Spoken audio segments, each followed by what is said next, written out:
اور کربلا کوئی شہر نہیں، کربلا کوئی بستی نہیں، کربلا کوفے اور بصرے کے درمیان ایک بیاباں ہے جہاں پہ یزید نے، ابن زیاد نے امام حسین کو روکا اور کہا کہ اگر شہید کر دیں گے وہیں پہ لاشوں کو دفنا دیں گے، کسی کو کیا پتا کسی بیاباں میں کس نے مارا۔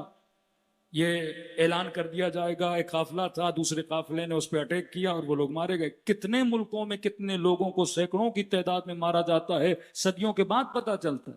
اب Canada, U S A, Australia دیکھ لیں، وہاں کے جو اوریجنز تھے، ریڈ انڈینز تھے، اب سالوں گزرنے کے بعد کہیں سے 500 لاشیں ملتی ہیں، کہیں سے 400 لاشیں ملتی ہیں، کسی کو نہیں پتا ان کے ساتھ کیا ہوا، کس طرح مارا گیا۔ لیکن سوال یہ ہے کہ امام حسین کیا سوچ کے جنگ کر رہے تھے کہ ایک طرف 100، ایک طرف 30,000 کا لشکر، منیمم 30,000، 30,000 کا لشکر 100 کے مقابلے میں شہید کر دیے جائیں گے، بیاباں بھی ہے۔ اب فکر امام حسین وہ سنت الہی کی فکر، اگر تو ظالم کے مقابلے میں کھڑا رہے گا تو یہ اللہ کا وعدہ ہے، خدا مظلوم کی مدد کرتا ہے۔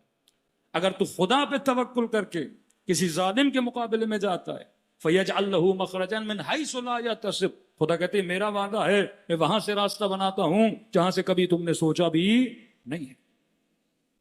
یہ فکر ابا عبداللہ کہ یہ نہ دیکھو تمہاری تعداد کم ہے، یہ نہ دیکھو کہ کتنے ملک تمہارا ساتھ دیں گے، بس یہ دیکھو کہ تمہارے سامنے ظالم کھڑا ہے، ظالم سے ٹکر لینے کی سوچ۔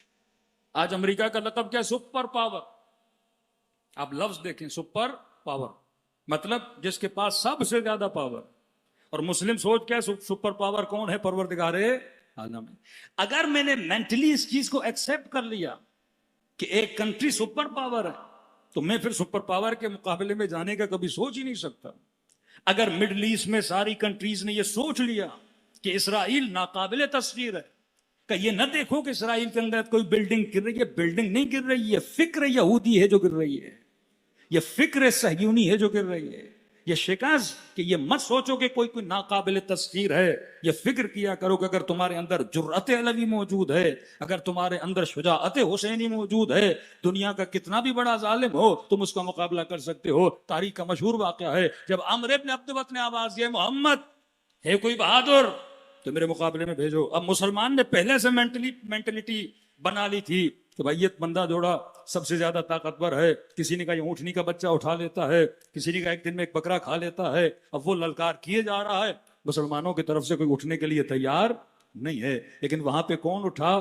جس کی فکر علوی تھی، جو خود مجسمہ ولایت تھے، وہ امیر المؤمنین تھے، جو عمرو بن عبد وط کے مقابلے میں گئے تو پتا چلا جو فکر علی رکھتا ہے وہ زمانے کے مرحبوں کو بھی بچھاڑ سکتا ہے۔